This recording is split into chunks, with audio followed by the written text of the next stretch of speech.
Hello and welcome to City Theater almost live, though we went down all the rabbit holes on Reddit and other Google searches. Apparently there's a little bit of a Facebook challenge connecting up with Zoom. So we're going to do this as our pre-recorded City Theater Live. I'm James McNeil, I'm City Theater's managing director, and I'm talking to you from my attic in Upper Lawrenceville. This is our third Friday of bringing you content via Facebook as the COVID-19 crisis continues to unfold. It's hard to believe it's almost been a month since the wave of cancellations at City Theater across Pittsburgh's cultural community and nationally began, but here we are, and it's an honor to still share with you the art and voices of the City Theater family. And thank you for sharing part of your stay-at-home time with us. Not that there's that much else to do, I suppose, but we're convening here on Fridays around 1 o'clock during this shutdown as an opportunity to check in with our patrons, artists, and greater community. At least twice a week, we are delivering new virtual and digital content, which I'll update you on in just a second. And, if you have any questions, though, normally you could do this live, just shoot us a note via Facebook, and or if you have any suggestions of future content, please do that. And our team, our producing team of Nikki Battistelli and Claire Drobot will get to work in terms of finding those great voices and getting the conversations ready for you. You'll be hearing from both Nikki and Claire in just a little later on. But first, from all of us at City Theater, I just want to say we're thinking about you and everyone out there. As it has been said, this is uncharted territory for all of us. We are incredibly grateful to so many who have purchased our digital content, made donations, and sent in words of support. Last month in our house, we made the tragic mistake of finally putting up a monthly calendar of activities.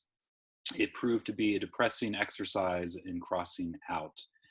I decided to dare take a look at our upcoming dates earlier today, and I just want to acknowledge so many of our local colleagues who had events coming up in the near term, all of which have had to be canceled.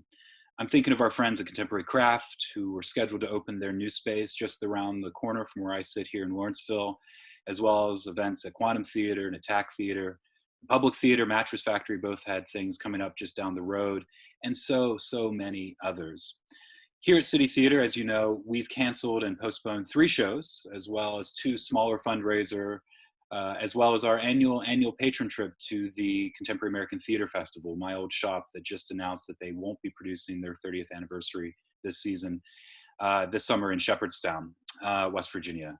Same for Actors Theater of Louisville, who canceled the entire Humana Festival of New American Plays, which was an annual pilgrimage of mine and Mark's old theater. And you've probably heard that Broadway just shut down itself until at least June and probably later.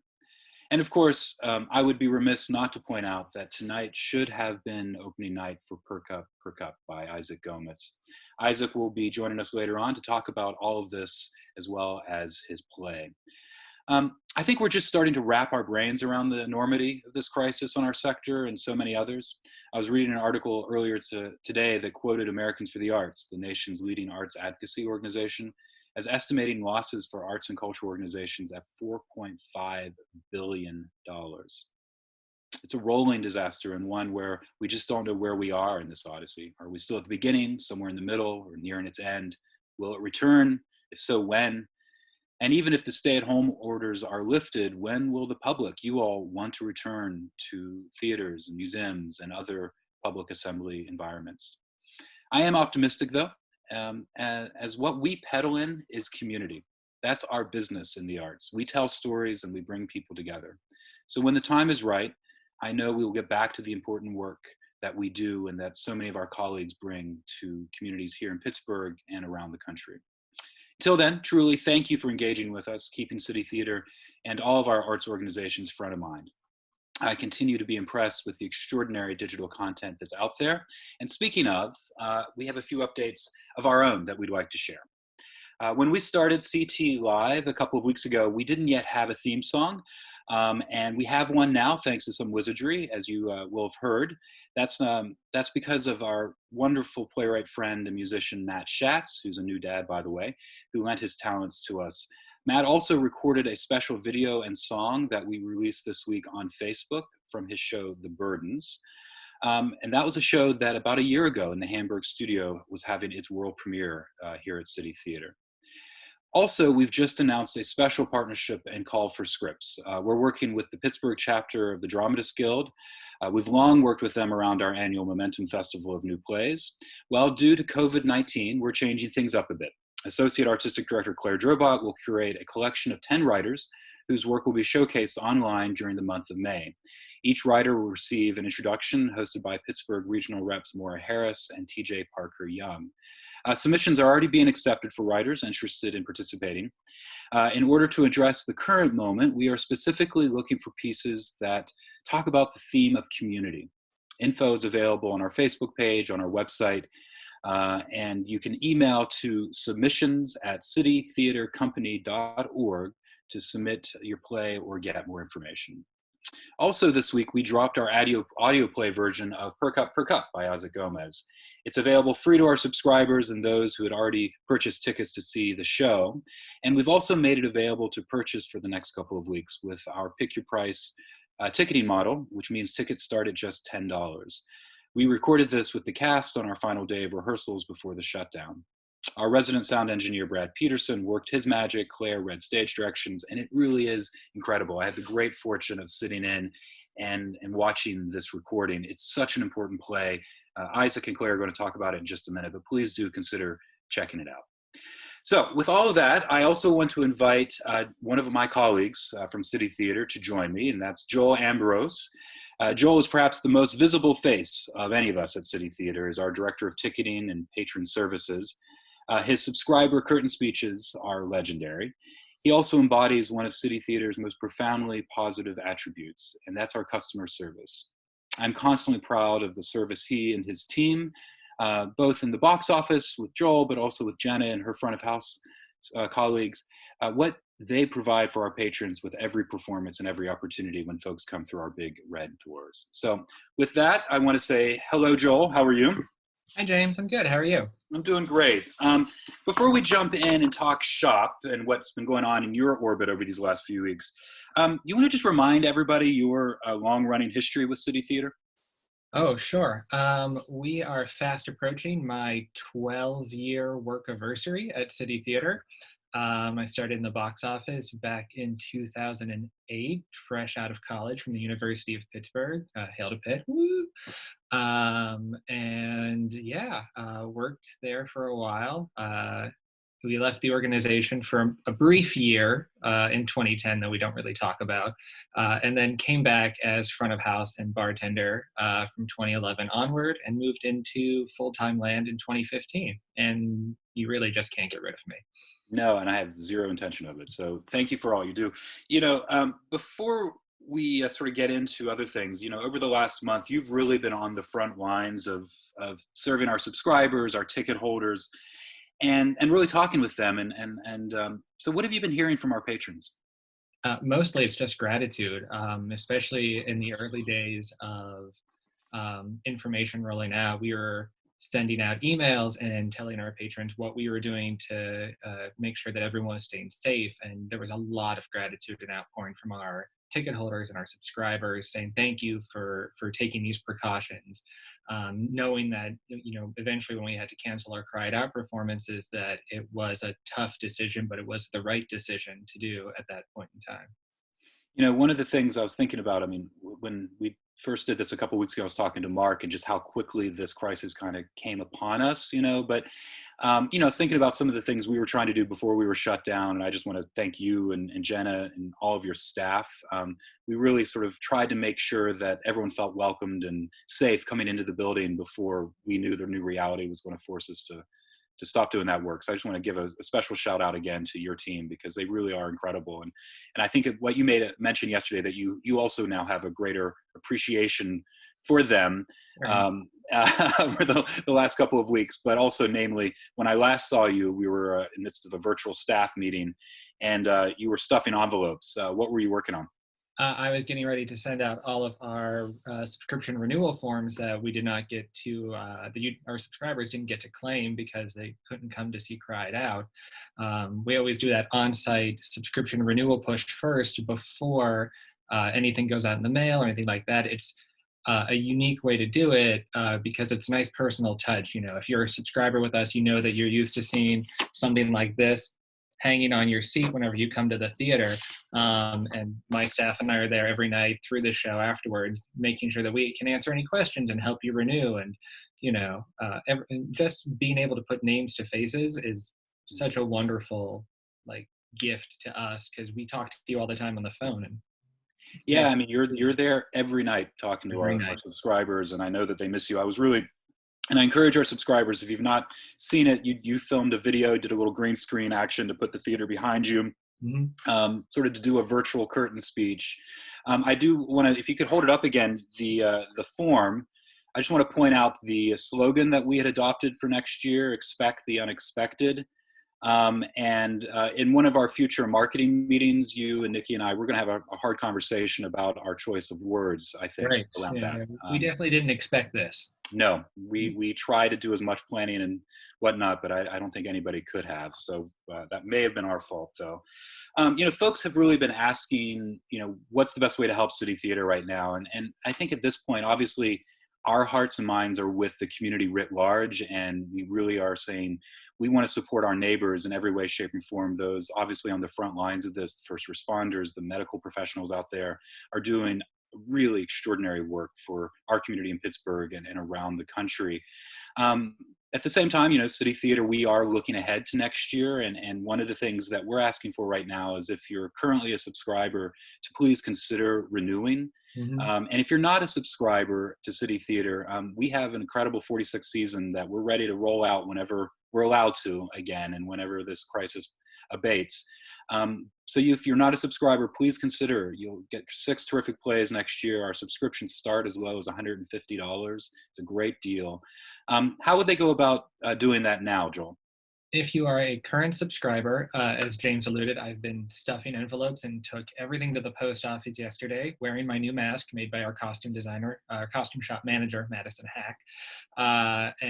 So they'll be coming in the mail to you very shortly. If not, you can also go to our website, Nikki, or into the chat here in the links. Nikki's going to put up a link directly to our subscription page online. For our current subscribers, you can do tinyurl.com/renewcity, and it'll take you right there. And if you have any questions, or if you're a new subscriber and you don't know what you want to do yet, email me at boxoffice@citytheatercompany.org. And it's me, I'm replying.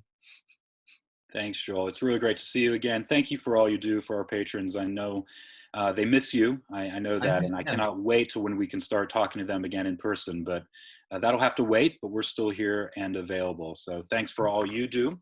Of course, and when you renew or Yes. subscribe right now, you get perks through April The 30th. bribery portion of this, I'd forgotten. The bribery portion is my favorite portion. You get to we're gonna give you drink tickets good at all of the shows for next season, so you'll be able to enjoy one on us, and then you get entered into a raffle to win a $250 Amazon gift card. And I mean, there's a lot of books out there you can read. I mean, if you were allowed to come to my library, I'd let you borrow some of mine, but you can buy them on Amazon. And then if that's not enough, we're going to give you a gift the next time that we are able to see you at City Theater. You have your options between our City Theater branded cups that let you take your drinks inside the theater, a bottle of wine as supplies last, as long as, you know, it's not just in my living room, or 2 of our new City Theater tote bags. They're insulated and they say "making new plays cool since 1975." I see what you did there. It's a good joke.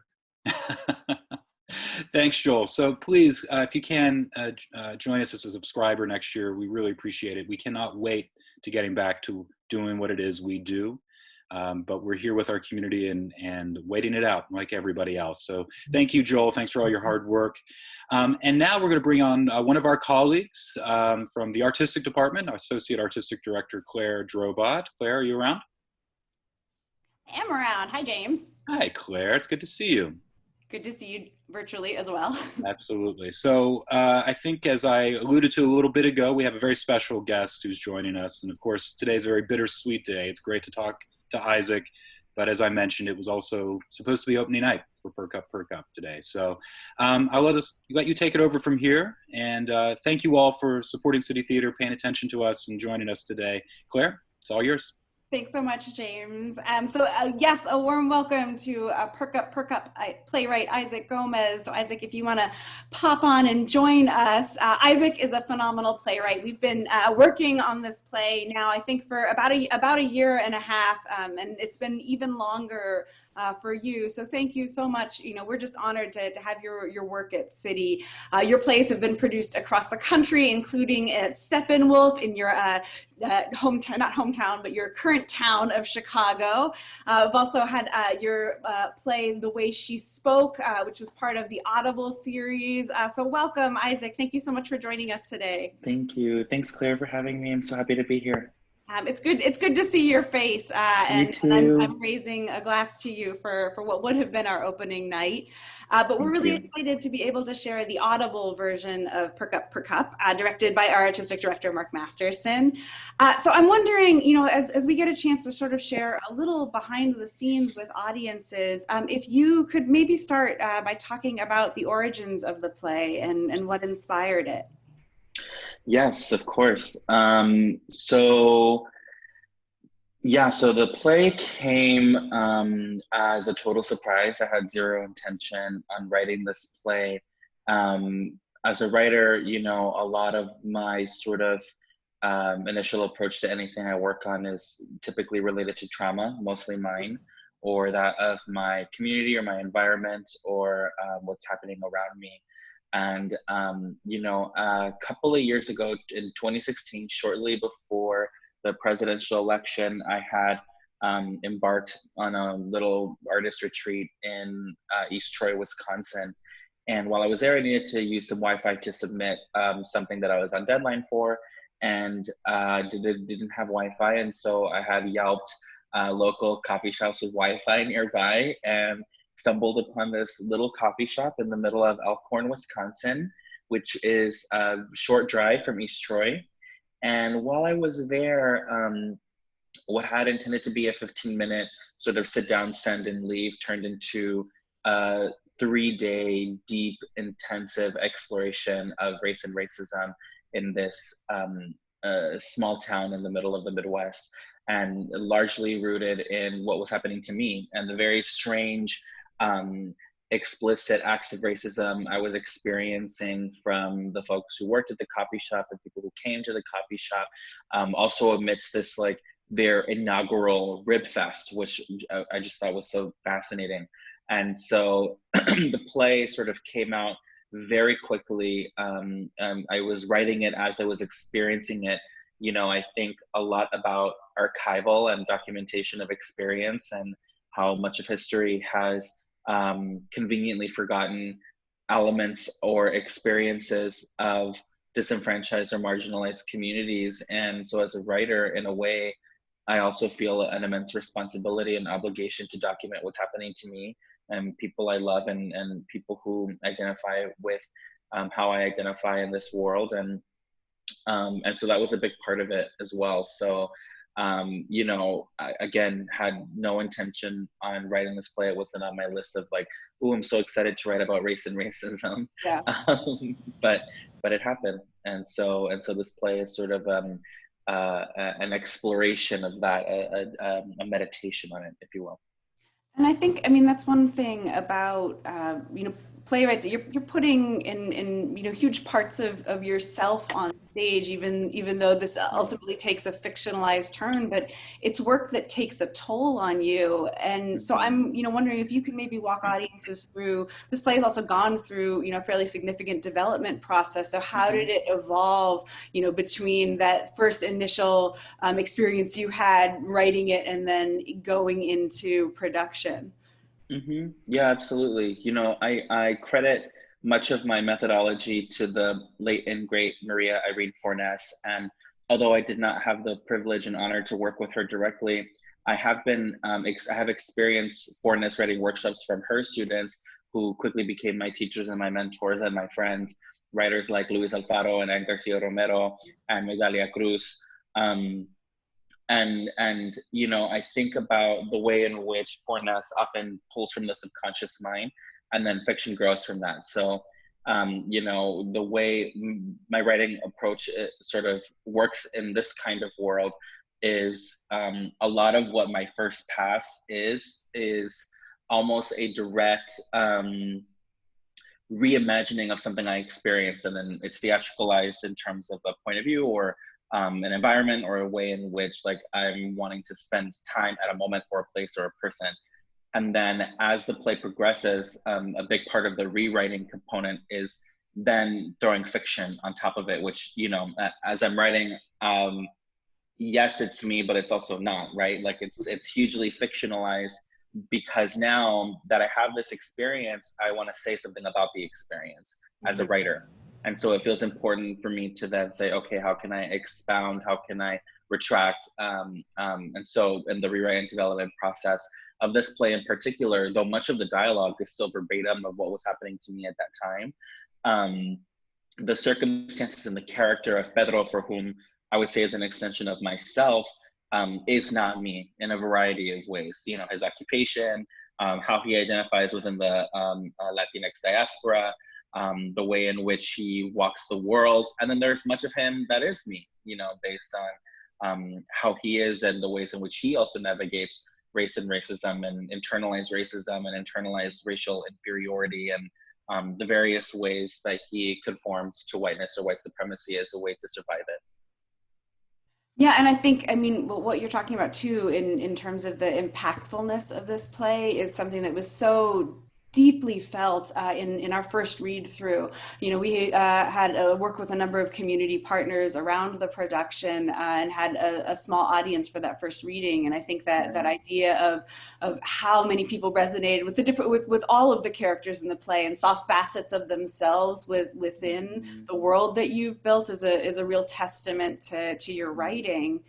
You know, and I'm wondering, you know, we only had about a week's worth of process, and you were doing double duty writing for a television show while we were in rehearsal, which I feel like is so often the case for playwrights these days. You know, can you just maybe share a little bit for audiences, you know, a window into the room and what it meant to finally see this play move up on, you know, onto its feet? Yeah, it's interesting because this is a play that has notoriously felt like a huge challenge to get produced. You know, you're right in saying it has had a significant development life. I've had several workshops and readings all over the country of this play, and it took the bravery of you, of Mark, of City Theater to say yes. And you know, having worked in arts administration for many years before transitioning to being a full-time writer, believe me, like I recognize and understand, have a huge empathy for the you know, challenges and intersections of like, okay, what do we want to say as a theater company, matched with curation, matched with our audiences. And you know, I've had artistic departments of theaters tell me, you know, Isaac, the politics of your plays are like at a 10 and our audiences are like at a 1. And so we're looking at something that's like a 3 or 4, you know, and Perk Up doesn't really sit there. And so, you know, and I recognize that, you know what I mean? And then it's like, no shade, like you got to do what you got to do. And so to have this play find its home, and to know that we were going into like, you know, these workshops leading up to production and even in auditions and all of the design and creative conversations, including incorporating, you know, 2 anti-racist community organizers local to Pittsburgh to be a part of our creative process and to ensure the safety and equity of our cast, of our creative team, and of our audiences, and to bring in a larger conversation on race and racism to the community of Pittsburgh was like, it felt unreal. So in a way, it was like, you know, I'm still processing I think the like grief and loss of it not happening anymore. You know, but because I feel like I blinked and it was over, which is, I mean, that's what happened, but you know, but it was so meaningful though, it finally felt like this was what was supposed to happen. Like, Mhm. this play is really hard on actors because of the content, and particularly the way in which each individual person brings in their relationship to race and racism to the play. And with a cast that is majority white, which is not something I do in most of my writing, and that was intentional for this play, I I experienced a fair amount of challenges in actors' abilities to relate to the characters. And what I really valued about this particular cast was they could hold two ideas at once. They could hold the idea of who they are as people outside of this play, and the layers of familiarity within the characters and themselves. And I really appreciated that bravery and that courage. And I think it took City's framework for that to happen. I have an immense gratitude for that, because no one wanted to shy away from what was happening. It was a matter of how can we go deep without harming ourselves in the process. And that was, I hope if when this play finds a future life, that the experience is parallel, if not the same. No, I mean that means so much to hear, and I think I'm also just so excited that we are able to share the audio play version of this, Mm-hmm. because it's a story that I think we need more than ever right now. And you mentioned our two EDI advocates, Betty Cruz and Bridget Mullins, and we'll be including an interview with them next week, just talking Oh, more great. about both the process built to protect, kind of support the cast to create a brave space for how we got this on its feet, or I guess out into the audio world, Mm-hmm. and also to talk about what audiences can do once they've heard this, and just ways to both process their own reactions to it, but Mm-hmm. also this play deals so frankly with racism and with structures of white supremacy, and I know you've mentioned writing it as a catalyst for anti-racism work. Mm-hmm. So what are some of your hopes for audiences listening to the audio play? Yeah. Um, It's interesting because I have found in audiences' reaction to the play, it varies across the board. And mm, my hope is for people to feel compassion and empathy in a way of like, I think sometimes like, yes, I have a point of view as a writer, of course, and I want that point of view to be heard and seen. And I think sometimes when art can be polemic, which is some of my favorite pieces of art to experience, is if a piece of art is making me feel a certain kind of way, whether incredibly seen, cathartic, moved, or it tugs at a nerve that I'm feeling a lot of discomfort or pain or anger around, before I start throwing fists at the artists involved, a big practice I've learned to grow over the years is to look inward and Yeah. to say, why am I feeling this way? And then that deep investigation eventually leads me to like really value the art in a really profound way, because I'm able to be like, oh, this is why, and I hope the audiences who listen to the audio play have a very similar experience. You don't have to necessarily like it, that's fine, but I think there's value in assessing how or in what way the play is making you feel and where that feeling is coming from.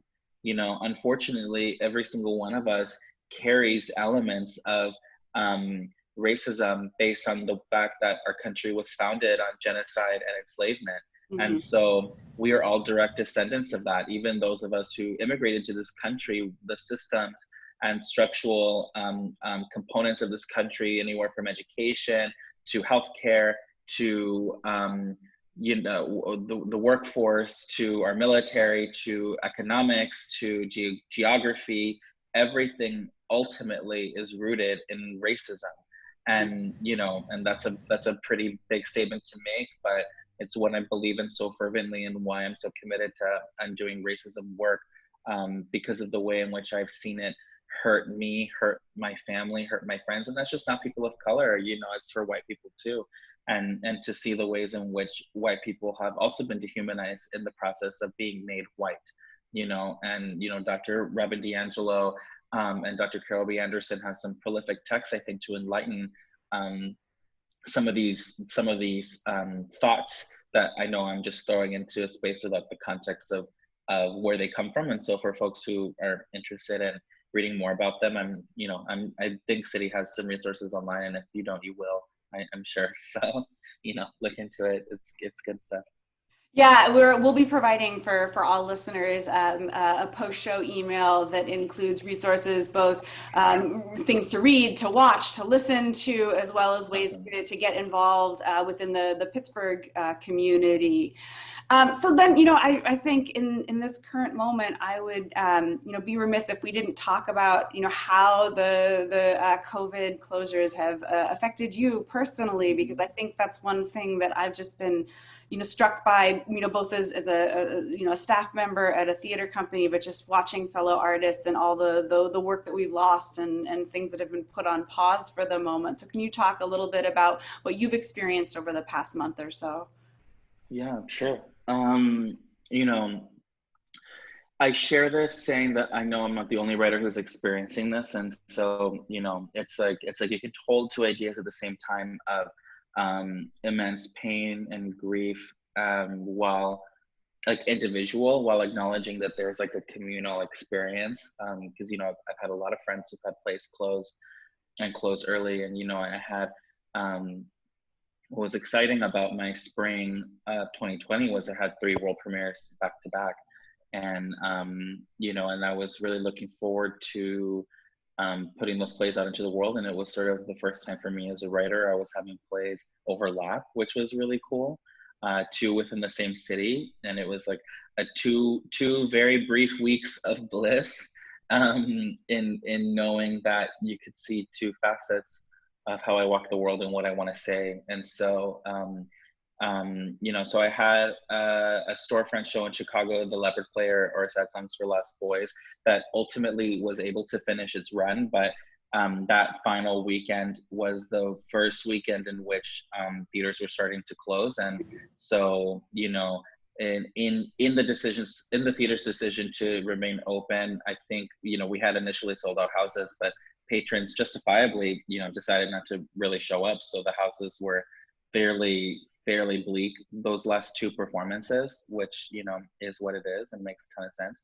And then, my show at Steppenwolf, my adaptation of Erika Sanchez's novel, I Am Not Your Perfect Mexican Daughter, closed early after having extended twice.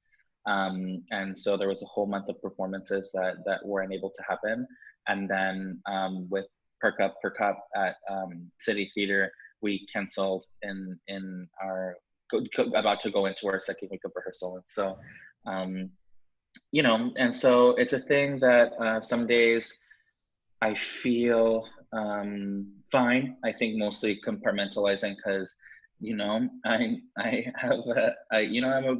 come from a working class Mexican household, and, you know, and along the U.S. Mexican border in El Paso, Juarez. And so catastrophe isn't something I'm unfamiliar with, and it's something that I've learned to navigate from a young age and how to adapt. But then there are days when I sort of, allow myself to feel the magnitude of the loss, and it's pretty profound and hurts deeply. So, you know, all I can say is I have a lot of feelings. I'm nervous for our field. I admire my friends and artists who are innovative and who've somehow, as part of their coping mechanisms, have managed to stay optimistic and be innovative from jump. I'm an earth sign, so I'm not there yet. I'm still grieving the familiarity of gathering in a live theater. I hope to be there one day because we don't have a choice. It's happening. You know, whether we like it or not, this pandemic will change our field forever. Like that's just period. It's not. There's no debate on that. You know, I really resonated with what James said a moment ago of even when we're allowed to gather again, like what will that look like? Will people show up? Like, that's a big question. I started thinking to myself, I was like, would I go to a museum again? Like, I was like, oh, I don't know. Because just going to the grocery store is giving me a ton of anxiety. You know, I don't know if that will change. And so, you know, and sometimes when I think about plays in this time, I get like, yeah, like there's so much bigger things to worry about, but also you know, when I think about Perk Up and the way in which race and racism work in that play, that is true of our current context. I mean, you know, you're seeing some statistics from several research studies have shown that, you know, Latinx people have been the highest affected in terms of job losses and a national population. Black folks are disproportionately dying from COVID-19 more than any other race or racialized group. And I think about that in relation to access to resources and why is this the case, and the way in which, you know, our healthcare system wasn't prepared to help people. You know, I think about the homeless, and I'm so worried for that population. I think about essential workers, not just in healthcare, which in and of itself is hugely under-supported and under-resourced, but what about folks who work in department stores and retail and in groceries? You know, when I'm thinking about those people as well, who are also under-supported, under-resourced, and exposed. I think about construction workers. I'm seeing so much construction happen right now, which is great. Sure, like, yes, like, let's fix the roads and let's pay these people. And also, you know, how are we making sure they're not getting sick either? Like, why are we letting people be out there like that? Like, I just don't understand it, because at the end of the day, like, a lot of people are going to die from this thing. And so, you know, when you look at the losses, I wouldn't be surprised if I don't hear a lot of people talking about race and racism as it relates to the pandemic. But I'm seeing the ways in which the systems are certainly working at a disadvantage for people of color, and I'm not looking forward to seeing where that leads us in the coming months. No, I mean, I think you're spot on, and I think we are beginning to see a coverage of how systems of inequality are exacerbating the effects of the pandemic, and I think that it absolutely plays into racist structures, you know, both nationally but globally. I think that is the strange thing about all of this, is that while at this moment we're having this huge collective experience that's worldwide, people are going through the same idea of like, how do I spend all this time in isolation, and yet we are isolated, so there may be one or two people around us. So I wanted to maybe this is me being a water sign and hoping to get creative and want to take care of people, but we need you, Claire. see these Pisces. But to end on a note of, you know, is there something that you've discovered while self-isolating, whether it's, you know, writing or creativity, or even just a new hobby or something that you've discovered that's brought a glimmer of hope? You know, I've been making these little houses, and these are, hold on, it's right here. I'm just gonna grab it. You can show models, yes, the show and tell portion. So you know, I'm not really someone who works with my hands very often, which is ironic because my dad works in construction, and, you know, my mom works at a Walmart, and so these are two people who work with their hands often. But so I've started building these little houses, and you know, this has been occupying my time, and it's given me something tangible to focus on in a world where there's so much that you can't. It even has a little light. It turns on, see? That's so beautiful. Cool? I mean, that's like a set in and of itself. Exactly. And which has given me a great appreciation for my scenic design friends. I'm like, this is not easy work. I knew it wasn't, but now I really know. And I'm building another one at the moment. And I was talking to my therapist recently, and something that I thought was fascinating was what happens if at the very end of this, I have, like, how many houses will I have? And to know that these houses are a marker of trauma and a marker of time. And so to have them collectively it just feels interesting. Like, I don't know what will happen. You know, I think about, like, you know, when a playwright starts building houses, you know, what does that Play's mean? a What does house, that look right? like? So this I is guess. a great manifestation. Yes, it's Patty's greenhouse. So that's giving me a lot of joy, and I encourage people, you know, listen, like, I know I certainly experience a fair amount of guilt or shame when I see so much positivity around me. And again, this is obviously with the intention of bringing light amidst great darkness.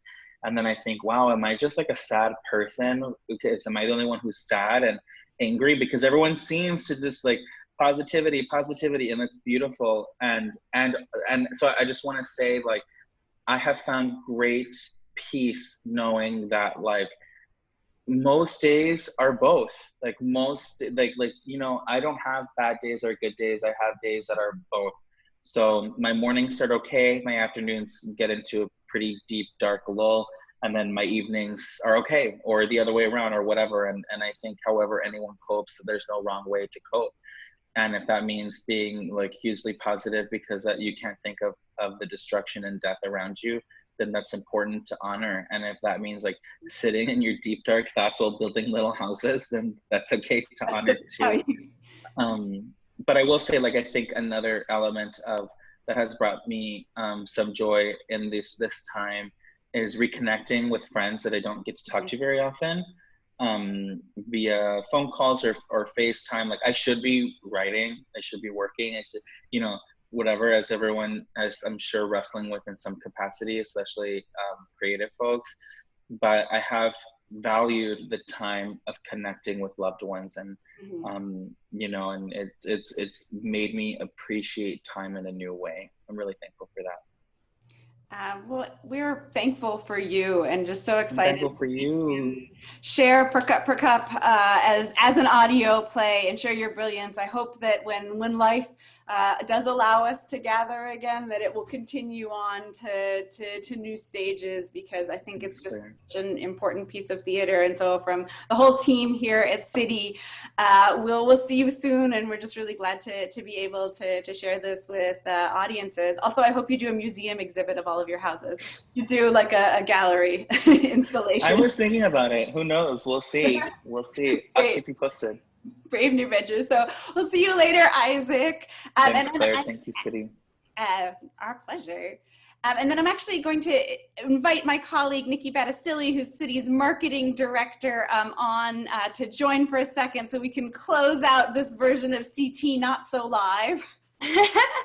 Yeah, so as Isaac literally just talked about, I am one of those people that needs to focus on the happy, positive things that are happening around me. So this week on our Things That We Love segment, we wanted to highlight some of these organizations that are coming together and putting together funds for artists and creators who might be having some financial hardships right now due to the COVID-19. So there's a coalition of national arts grant makers who have come together and created the Artist Relief Fund. You can go to artistrelief.org. And those are one-time $5,000 grants. And then GPAC in Pittsburgh, Greater Pittsburgh Arts Council, has a whole bunch of resources available as well to help anyone in that situation. So we're gonna post those links in the comments below, along with everything else everyone's been talking about, so that folks can find those easily. I feel like that's definitely good, and finding ways that our communities can come together and support each other in these times feels so important. So it's an excellent, good thing to share for the end of this week. And we're excited. Next week we will be back. We will be live. We'll be joined by our artistic director, Mark Masterson, who will be sharing a little bit more about his directing process on Per Cup, as well as just a chance to check in with our patrons. And then we'll also have a special guest of Brian Quijada, who's star of City's production of Where Did We Sit on the Bus? He was the creator, playwright, musician, all of the above. He's a quadruple threat. So we send you all wishes for an excellent weekend. Stay safe, stay happy, stay healthy, and we will see you next time on CT Live.